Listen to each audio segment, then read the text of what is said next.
तो हम फिर से लेकर आ चुके हैं आप लोगों के लिए शाम की सभी ताज़ा और बड़ी खबरें। एक एक कर आपको सारी खबरों की जानकारी देंगे आज देश दुनिया में क्या कुछ हो रहा है। दरअसल सबसे पहली जो बिग ब्रेकिंग न्यूज़ आ रही है, आपको बता दोस्तों, हरियाणा की खट्टर सरकार की बड़ी मुश्किल है। जी हाँ दोस्तों, आपको बता दें कभी भी जा सकती है कुर्सी। राकेश टिकैत बोले इस सरकार का अंजाम बुरा होगा। इसके बारे में आपको विस्तार से बताएंगे। वहीं पर दोस्तों अगली बिग ब्रेकिंग में हम आपको बताएंगे। जी हाँ, दरअसल आपको बता दोस्तों, राहुल गांधी का केंद्र सरकार पर बड़ा हमला। बोले मोदी जी सिर्फ बताते हैं कि हम काम कर रहे हैं, लेकिन वो दिखाई नहीं देता है, उनकी तरह ही अदृश्य है। इसके बारे में भी आपको बताएंगे। वहीं पर दोस्तों अगली बिग ब्रेकिंग में हम आपको बताएंगे पश्चिम बंगाल में रार हुई तेज, क्या आप दीदी जीत पाएंगी भवानीपुर से चुनाव? इसके बारे में भी आपको विस्तार से बताएंगे। वहीं पर दोस्तों अगली बिग ब्रेकिंग में हम आपको बताएंगे प्रशांत किशोर बोले बीजेपी ने पूरे देश को बर्बाद कर दिया। जी हाँ, अगर बीजेपी नहीं गई तो धीरे धीरे कर लोकतंत्र खत्म हो जाएगा। इसके बारे में भी आपको विस्तार से बताएंगे। वहीं पर दोस्तों पेगासस वाला मामला भी अब दोस्तों ठंडे बस्ते में जाता हुआ दिखाई दे रहा है। दरअसल दोस्तों ये भी राइफल वाले मामले की तरफ ठंडा कर दिया जाएगा कोर्ट में। इसके बारे में भी आपको विस्तार से बताएंगे। वहीं पर दोस्तों अगली बिग ब्रेकिंग में हम आपको बताएंगे। जी हाँ, दरअसल दोस्तों आपको बता दें किसान आंदोलन 27 के पूरे भारत बंद के लेकर राकेश टिकैत बोले किसान एकता एक बार फिर से किसानों की ताकत दिखाई देगी। इसके बारे में भी आपको विस्तार से बताएंगे। वहीं पर दोस्तों अमेरिका में मोदी जी की भयंकर बेइज्जती हो रही। जी हाँ, दरअसल दोस्तों आपको बता दें दोस्तों, अब मोदी जी को जो है यहाँ पर कई जगहों पर जाने से रोक दिया गया अमेरिका में। इसके बारे में भी आपको विस्तार से बताएंगे। वहीं पर दोस्तों असम हेमंत विश्वकर्मा के आते ही दोस्तों मुसलमानों के ऊपर हो रहा है एक के बाद एक प्रहार। जी हाँ, एक के बाद एक दोस्तों मुसलमानों को परेशान किया जा रहा है। आपको बता दें अब असम में प्रदर्शन शुरू हो गया, सारे मुस्लिम भाई एक साथ हो गए हैं और ऐसे में अब हेमंत विश्वकर्मा के खिलाफ मोर्चा खोल दिया। इसके बारे में भी आपको विस्तार से बताएंगे। वहीं पर दोस्तों अगली बिग ब्रेकिंग में हम आपको बताएंगे। जी हाँ, दरअसल दोस्तों आपको बता दें दुष्यंत चौटाला का इस्तीफा। जी हाँ, दरअसल दोस्तों आपको बता दुष्यंत चौटाला दे सकते हैं अपना इस्तीफा। अंदरूनी खबर निकल कर आ रही है, हरियाणा सरकार की बढ़ गई है मुश्किलें। इसके बारे में भी आपको विस्तार से बताएंगे। वहीं पर दोस्तों बिहार में जो यहाँ पर अपने ही लोगों को दिए जा रहे हैं जल जीवन के कॉन्ट्रैक्ट, जमकर भड़के तेजस्वी यादव। इसके बारे में भी आपको विस्तार से बताएंगे। वहीं पर चिराग पासवान का नीतीश पर बड़ा हमला, बोले फिलहाल भीष्म पितामह बन चुके हैं। जी आपको बता दें लगातार जो है यहाँ पर बिहार में किस तरीके की पैसों की चोरियां हो रही है सरकारी खजानों में से। इसके बारे में भी आपको बताएंगे। वहीं पर दोस्तों आपको बता दें जब से हेमंत विश्वकर्मा असम में आए हैं तब से मुसलमानों पर को प्रताड़ित किया जा रहा है। जी हाँ, इसको लेकर अब लोगों ने सड़कों पर प्रदर्शन करना शुरू कर दिया। इसके बारे में भी आपको विस्तार से बताएंगे। वहीं पर अगली बड़ी खबर में हम आपको बताएंगे तीनों कृषि कानून को लेकर योगेंद्र यादव बोले सरकार और किसान के बीच में नहीं बन पा रही है कोई बात। जी हाँ, आगे भी इसी तरीके चलता रहेगा, आंदोलन अंत तक चलाएंगे। इसके बारे में भी आपको विस्तार से बताएंगे। तो सारी खबरें दोस्तों एक एक कर देंगे। फिलहाल खैर चलिए बढ़ते हैं सबसे पहली और सबसे बड़ी खबर की ओर। दरअसल दोस्तों आपको बता दें हरियाणा की खट्टर सरकार जाएगी। जी हाँ, राकेश टिकैत का बड़ा ऐलान। दरअसल किसान नेता राकेश टिकैत का कहना है कि जो भी सरकार किसानों के खिलाफ जा रही है उस हर एक सरकार को जाना होगा, चाहे वो राज्य की सरकार हो या इस देश का प्रधानमंत्री हो। राकेश टिकैत का कहना है कि इस देश का प्रधानमंत्री और जगह जगह राज्यों में जहां बीजेपी की सरकार है वहां हर कोई किसान आम आदमी हर कोई परेशान है। राकेश टिकैत ने बताया कि हरियाणा की खट्टर सरकार की कुर्सी तो बहुत जल्दी भाजपा ही छीनने वाली है। दरअसल दोस्तों आपको बता दें भाजपा जो है वो बहुत जल्दी हरियाणा की खट्टर सरकार को बदलने वाली है। सुनने में आ रहा है कि अगली बारी खट्टर की ही है। आपको बता दें जिसको लेकर राकेश टिकैत ने जमकर तानाकशी की और बताया कि किस तरीके से खट्टर सरकार को भी बीजेपी देखते ही देखते उड़ा देगी। राकेश टिकैत ने कहा कि ये सरकार किसी की नहीं है, इनके अपने लोगों की ही नहीं है। जब भी कोई ऐसी चीज सामने निकल कर आती है तो ये सरकार खुद ही उन लोगों को जो यहाँ पर सत्ता से बाहर निकाल देती है। आपको बता दोस्तों लगातार जो यहाँ पर सवाल उठ रहे हैं मोदी सरकार के ऊपर। जिस तरीके की राजनीति ये सरकार कर रही है कई सवालों के घेरे में आ गई है।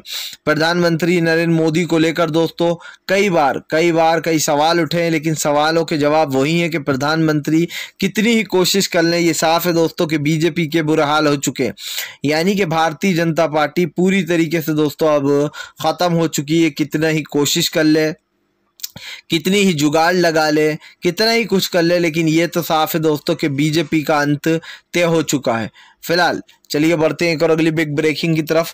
बता दोस्तों अगली जो बड़ी खबर निकल कर आ रही है, राहुल गांधी का केंद्र सरकार पर बड़ा हमला, बोले मोदी जी जो दिखते हैं वो है नहीं। जी दरअसल राहुल गांधी का कहना है कि प्रधानमंत्री अच्छा नाटक कर लेते हैं। दरअसल प्रधानमंत्री दोस्तों कल एक फाइल लेकर बैठे हुए थे, जिसके बाद राहुल गांधी ने कहा कि प्रधानमंत्री के काम भी उनकी तरह अदृश्य ही हैं, जो कि दिखाई नहीं देते। प्रधानमंत्री कहते हैं कि हमने सत्ता में आकर काफी विकास किया है, लेकिन विकास के नाम पर कुछ दिखाई नहीं देता है। राहुल गांधी ने कहा कि अगर प्रधानमंत्री ने विकास किया है तो फिर वो दिखाई क्यों नहीं देता है।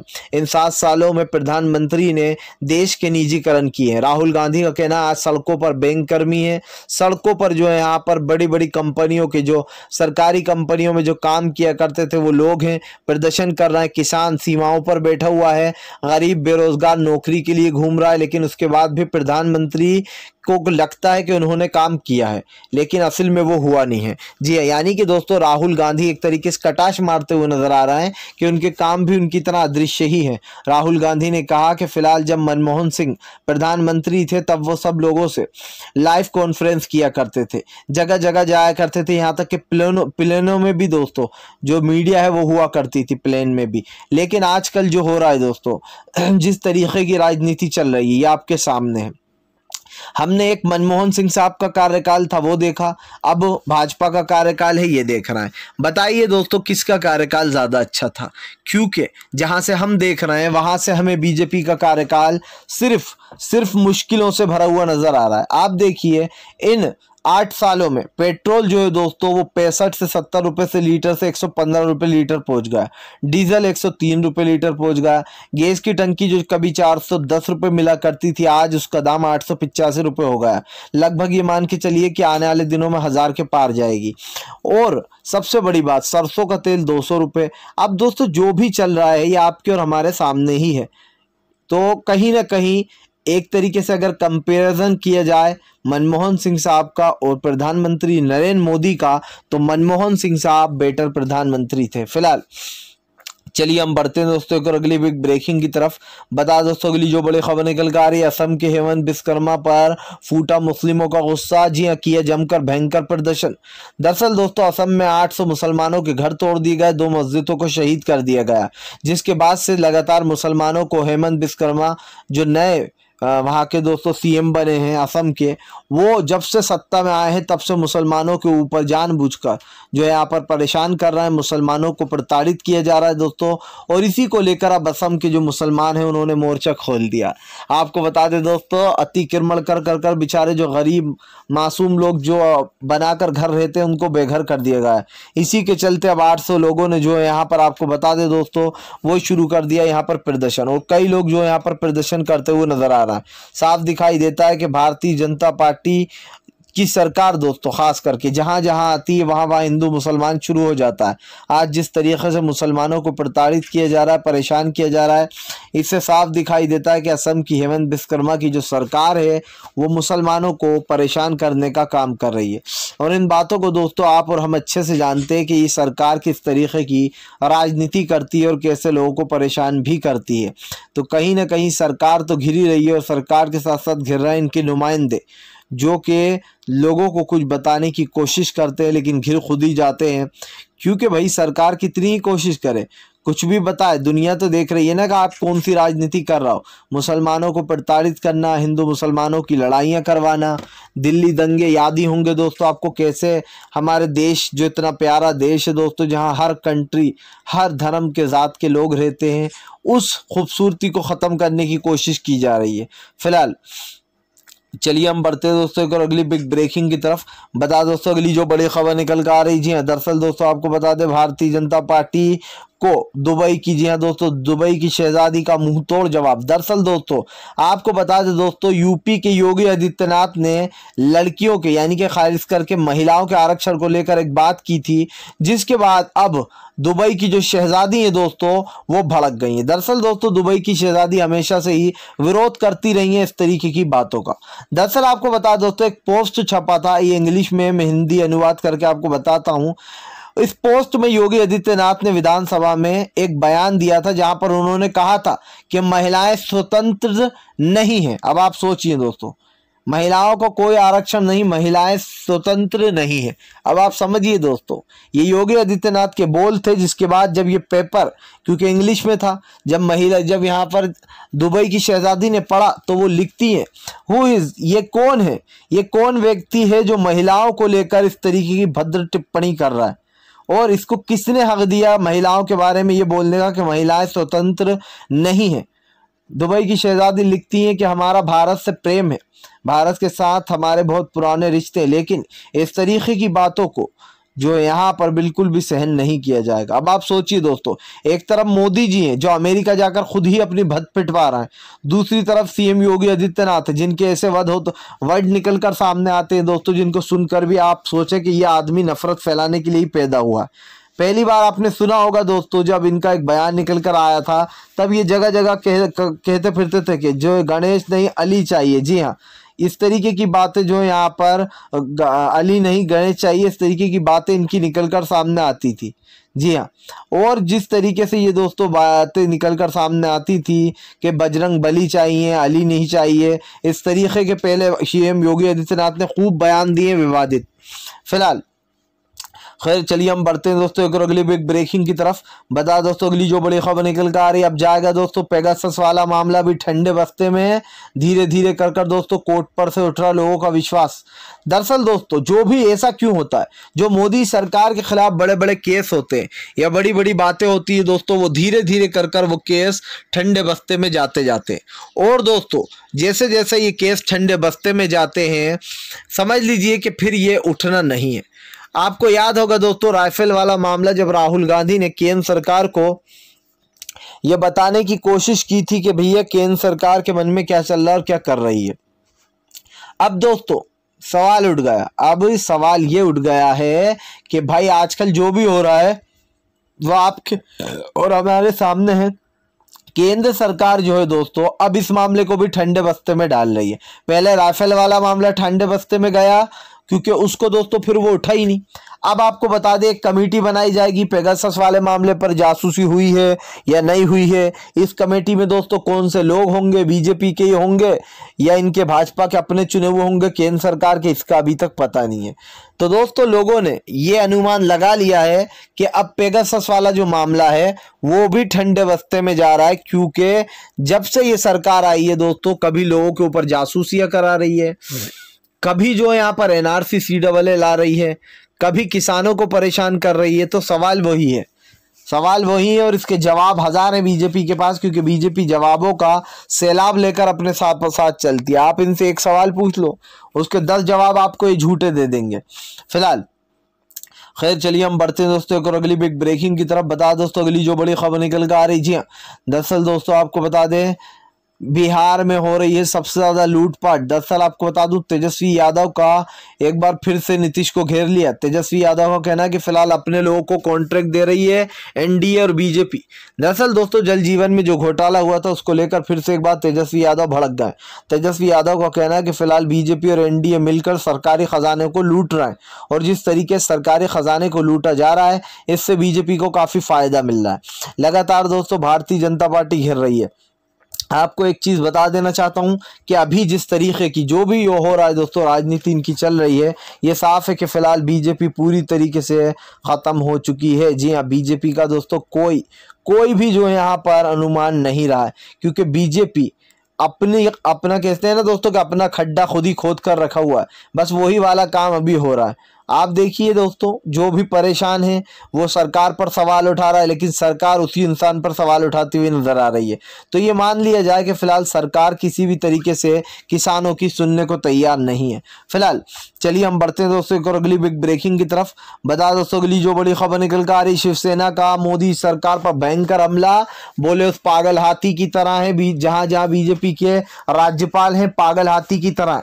दरअसल दोस्तों अब पागल हाथी से कंपैरिजन कर दिया है जो यहाँ पर शिवसेना ने बीजेपी के राज्यपालों का। दरअसल दोस्तों जहां जहां बीजेपी के राज्यपाल हैं वहां हमने देखा है कि कैसे राज्यपाल जो है वो अपनी सीमाओं को लांघकर बीजेपी के लिए काम करते हैं। न सिर्फ बीजेपी के लिए काम करते हैं बल्कि बीजेपी को अच्छा बताने की कोशिश भी की जाती है, और इसी को लेकर दोस्तों अब आपको बता दें भड़क गए। जी हाँ, अब जो यहाँ पर बुरी तरीके से भड़कते हुए नजर आ रहा है यहाँ पर शिवसेना के संजय रावत, उन्होंने जमकर हमला बोला है और कहा है कि फिलहाल बीजेपी के राज्यपाल उस पगलेट हाथी की तरह हैं, अड़ियल हाथी की तरह, जो कि किसी की नहीं सुनते हैं। अब आप समझिए दोस्तों, अब जुबानी जंग जो है इनके बीच में तेज हो चुकी है। जो इनकी जंग है वो लगातार बढ़ती चली जा रही है, और ये जंग क्यों बढ़ रही है ये भी आप अच्छे से जान चुके हैं। आज सरकार अगर ये कहे कि भाई हम तो सब कुछ ठीक कर रहे हैं, तो आप समझ लीजिए दोस्तों कि फिलहाल सरकार कितनी बड़ी जालसाजी कर रही है, और सरकार के जो भी सच्चाई है वो आपके और हमारे सामने है। फिलहाल चलिए हम बढ़ते हैं दोस्तों एक और अगली बिग ब्रेकिंग की तरफ। बता दोस्तों अगली जो बड़ी खबर निकल कर आ रही है, अमेरिका में हो रही मोदी जी की जमकर भयंकर बेइज्जती, कई जगहों पर जाने से लगा दी रोक। दरअसल दोस्तों आपको बता दें, अब जो यहाँ पर अक्सा पर जाने पर अमेरिका में मोदी पर रोक लगा दी है। जी हाँ, आपको बता दें मोदी जी जो यहाँ पर अक्सा पर जाना चाहते थे, लेकिन उनके जाने पर अमेरिका ने रोक लगा दी है। जी हाँ, और आपको बता दें दोस्तों इसी को लेकर अमेरिका में मोदी सरकार ट्रोल भी हो रहा है, क्योंकि बताया जा रहा है जो बाइडेन और प्रधानमंत्री नरेंद्र मोदी में बिल्कुल बन नहीं रही है। जो बाइडेन ने तो ठेंगा दिखा दिया, और ये समझिए दोस्तों कि क्यों हो रहा है, क्योंकि याद कीजिए प्रधानमंत्री नरेंद्र मोदी ने अमेरिका जाकर डोनाल्ड ट्रंप को प्रमोट किया था। जी हाँ, कहा था अब की बार ट्रंप सरकार, लेकिन दोस्तों ट्रंप सरकार तो आई नहीं, और ऊपर से जो है यहाँ पर भद्दलक पिट गई मोदी जी की, क्योंकि मोदी जी ने सोचा था कि भैया मेरे कहने से ट्रंप सरकार आ जाएगी। लेकिन जिस तरीके से दोस्तों, जिस तरीके से प्रधानमंत्री नरेंद्र मोदी का विरोध हुआ, जिस तरीके से लोगों ने विरोध दर्ज कराया, इससे साफ दिखाई देता है कि आज देश में मोदी सरकार को कोई देखना नहीं चाहता है। जो दोस्तों जादू मोदी जी ने 2013 में आकर दिखाया था जनता को, ये बताकर कि फिलहाल जैसे ही सत्ता में आएंगे सब कुछ सुधार देंगे, यकीन मानिए दोस्तों उस सब का वंटा ढाल हो गया, क्योंकि सरकार ने खूब कोशिशें की कि भाई सब कुछ ठीक कर देंगे, लेकिन देश की जनता ने ठेंगा दिखाकर इनको भगा डाला। और ये साफ दिखाई दे रहा है कि आज देश की जनता काफ़ी ज़्यादा गुस्से में, इसलिए भी गुस्से में क्योंकि फिलहाल इस सरकार के जो काम है और इस सरकार की जो राजनीति है वो लोगों को बिल्कुल भी बर्दाश्त नहीं हो रही है। केंद्र की जो मोदी सरकार है वो अपनी राजनीति दिखाने की कोशिश कर रही है, या फिर यूँ कह दें कि एक तरीके से यही कह सकते हैं दोस्तों कि अपनी फिर से सत्ता हासिल करने की कोशिश की जा रही है। तभी तो गोदी मीडिया को काम पे लगा रखा है। अगर अमेरिका में मोदी जी की बेइज्जती भी हो जाती है तो ये लोग ऐसे बताते हैं जैसे कुछ हुआ ही ना हो। जी हाँ, मोदी जी के साथ कुछ ना हुआ हो, सब कुछ चंगा सी हुआ हो।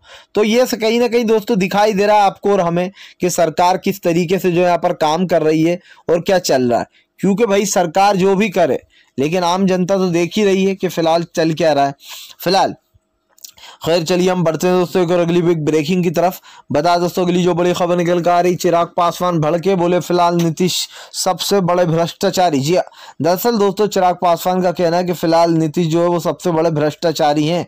नीतीश के राज में बिहार की जनता का पैसा लूट लूट कर जो यहाँ पर अपने लोगों को कॉन्ट्रैक्ट दिए जा रहा है। चिराग पासवान का कहना है कि मिलकर जो यहाँ पर मिलकर लोगों से मिलकर बिहार की जनता को कैसे लूटना है ये नीतीश अच्छे से जानते हैं। अब आप दोस्तों यहाँ पर एक चीज गौर करने लायक है, चिराग पासवान कभी भी बीजेपी को नहीं घेरते, वो हमेशा नीतीश को ही घेरते। क्यों भैया, क्या डबल इंजन सरकार में सिर्फ नीतीश ही है? क्या प्रधानमंत्री नरेंद्र मोदी नहीं है उसमें? क्या बीजेपी की सरकार नहीं है? लेकिन दोस्तों माना जाता है कि चिराग पासवान बीजेपी की दांत काटी रोटी है। जी हाँ, बीजेपी के बारे में कुछ गलत नहीं बोलता चिराग पासवान, लेकिन बीजेपी ही इनकी लगाने में लगी हुई है। फिलहाल खैर चलिए हम बढ़ते हैं दोस्तों एक और अगली बिग ब्रेकिंग की तरफ। बता दोस्तों अगली जो बड़ी खबर निकल कर आ रही, ममता बनर्जी की दोस्तों आपको बता दें मुश्किलें बढ़ रही हैं। जी हाँ, भवानीपुर से चुनाव जीतना बहुत जरूरी, वरना सीएम पद से देना होगा इस्तीफा। दरअसल दोस्तों ममता बनर्जी के लिए भाजपा मुश्किलें खड़ी कर रही है, और ऐसी वैसी मुश्किलें नहीं, अपने बड़े बड़े दिग्गज नेताओं को उतार रही है। लेकिन दोस्तों ममता बनर्जी ने पहले भी चुनाव जीता, अब भी पूर्ण बहुमत के साथ आई, और अब एक आखिरी इम्तिहान जो ममता बनर्जी का है, जो कि बहुत जल्दी भवानीपुर से वो लड़ रही हैं, उससे जीतना बहुत ज़रूरी। लेकिन दीदी ने कहा कोई भी आ जाए हमारे सामने, फिलहाल चुनाव भी जीतेंगे, और बंगाल की बेटी है, बंगाल की जनता सिर्फ हमें ही वोट देगी।